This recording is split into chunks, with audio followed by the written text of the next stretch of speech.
My boss humiliated me in front of the entire office, so I quietly destroyed his career. I never thought I'd become that employee. You know, the quiet one everyone underestimates until one day they snap. For 3 years, I worked at a marketing company in downtown Chicago. Nothing glamorous. Gray walls, cheap coffee, fluorescent lights that made everyone look tired and depressed. I was one of the best performers there. Not officially, of course. Officially, the credit always went to my manager, Derek. Derek was the kind of boss who thought being loud automatically made him smart. He interrupted people constantly, took credit for ideas, and had this fake motivational speaker energy that made everyone cringe, but upper management loved him because numbers looked good, and nobody knew the real reason. Me. Every campaign I built, every client presentation I fixed at 2 a.m., every emergency I handled, Derek would walk into meetings pretending it was all his genius strategy. At first, I didn't care. I told myself, just work hard. Good things happen to good people. Eventually, they'll notice. Worst advice ever. Because the harder I worked, the lazier Derek became. Eventually, he stopped even pretending. He'd dump entire projects on me while disappearing for hours. Sometimes he'd come back smelling like whiskey. Other times he'd lock himself in conference rooms, taking calls while playing golf simulator games on his iPad. And somehow, he got praised, not me. But the moment everything changed happened on a Thursday morning. We had a huge client meeting, one of the biggest accounts in the company. I spent 2 straight weeks preparing the campaign strategy. I barely slept. I skipped my friend's birthday. I literally missed my little sister's graduation dinner because Derek kept changing the presentation last second. Then during the meeting, the client asked a question about the projected conversion metrics. Derek panicked because he didn't actually understand the campaign. So instead of admitting it, he looked directly at me in front of everyone and said, "Well, maybe if Ethan here knew how to build accurate reports, we wouldn't have this problem." The room went silent. I remember hearing the air conditioner buzzing. That's how quiet it got. I just stared at him. At first I thought maybe he was joking, but then he kept going. In fact, this entire delay happened because Ethan struggles with deadlines. That was a lie. A complete lie. I had screenshots, emails, timestamps, everything. But he kept talking. And the worst part? Nobody defended me. Not one person. People just looked down at the table pretending not to hear it. Because everyone was scared of Derek. After the meeting ended, he pulled me aside and smirked.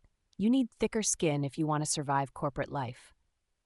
That sentence changed something in me. I stopped caring about being the good employee. I stopped caring about loyalty. And for the first time in 3 years, I started paying attention. Really paying attention. Turns out Derek was sloppy. Very sloppy. See, narcissistic people think they're untouchable. That's why they get careless. Over the next month, I noticed things. He billed clients for hours nobody worked. He reused fake analytics in reports. He approved expenses that made no sense. One Friday night, he accidentally forwarded me an invoice spreadsheet that definitely wasn't meant for me. And that spreadsheet opened the door to everything. There were thousands of dollars marked as client entertainment. Except the dates matched weekends. Vegas trips, luxury restaurants, hotel suites. The company was basically funding Derek's lifestyle. At first, I didn't know what to do. Part of me wanted revenge immediately, but another part wanted proof, real proof. So I waited. For 6 weeks, I quietly collected everything. Screenshots, emails, Slack messages, expense reports. I even started keeping a notebook at home. Every lie, every fake invoice, every abusive comment. I became obsessed. And honestly, it scared me a little. I wasn't sleeping normally anymore. Every time my phone buzzed, my heart raced. But I kept going. Then one night, something happened that pushed me over the edge. I stayed late finishing edits for a client proposal. Around 9 p.m., I realized Derek forgot his laptop in the office. The screen lit up from a notification. Normally, I wouldn't look, but I did, and I wish I hadn't. It was a message from our regional director. It said, "HR is asking again why Ethan's promotion was blocked." My stomach dropped. Blocked? Then Derek replied, "He's talented but emotionally unstable. I wouldn't trust him leading a team." I actually felt dizzy reading that. For 2 years, I'd been denied promotions because Derek secretly poisoned management against me. That was the moment I decided I was done being passive. The next Monday, Derek walked into the office acting normal, making jokes, drinking coffee, pretending he owned the world. Meanwhile, I had a folder on my desktop called Insurance. Inside it, enough evidence to destroy him. But I didn't send it yet, because I wanted timing, perfect timing. And 2 weeks later, I got it. The company announced a massive quarterly leadership meeting. Executives from multiple states were flying in, including the CFO. The same CFO obsessed with cutting unnecessary spending. Interesting. Very interesting. Derek was excited all week. He kept bragging that this meeting would probably lead to his promotion to senior director. He even bought a new suit for it. The irony still makes me laugh. The morning of the meeting, the entire office was buzzing. People running around, setting up projectors, preparing presentations. Derek looked unusually nervous. Probably because for once he actually had to explain numbers himself. Halfway through the presentation, the CFO interrupted him. "Can you clarify these expense allocations?" Derek froze for half a second. Tiny moment, but I noticed. Then he started rambling. Corporate buzzwords, meaningless explanations, nothing concrete. That's when the CFO asked for supporting documents. And Derek said something beautiful. Ethan handled most of the reporting.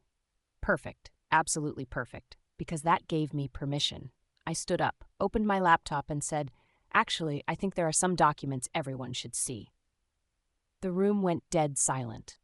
Derek looked confused at first, then worried, then terrified. I connected my laptop to the projector and opened the folder. One by one, I showed everything. Fake expenses, altered reports, manipulated metrics, emails, approvals. You could literally hear executives whispering. Derek kept interrupting, saying, "This is out of context. This employee is disgruntled. He's lying." Then I showed the promotion email, the one where he called me emotionally unstable. That shut him up instantly.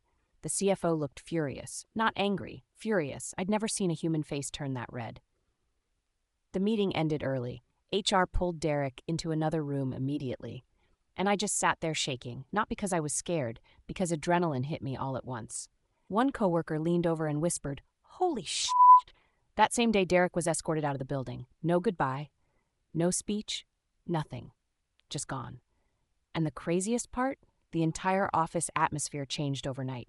People smiled more, conversations felt relaxed. It was like everyone had been holding their breath for years. A week later, multiple employees filed formal complaints against him. Apparently, I wasn't the only one. Not even close. One woman admitted she almost quit because of him. Another guy said Derek stole thousands in commission bonuses. HR opened a full investigation, and it got even worse. Turns out Derek had been under investigation before, but nobody had enough evidence. Until me. 3 months later, I got promoted, ironically into Derek's old position. But honestly, that wasn't even the best part. The best part was what happened 6 months later. I ran into Derek completely by accident at a grocery store. He looked older, tired, smaller somehow. He saw me and immediately looked uncomfortable. For a second, I thought he'd yell at me. Instead, he just said, "You ruined my life." And I replied, "No, Derek, you did that yourself." Then I walked away. And for the first time in years, I felt peaceful. So yeah, that's the story of how my boss humiliated me in front of the entire office and accidentally created the one person patient enough to destroy his career.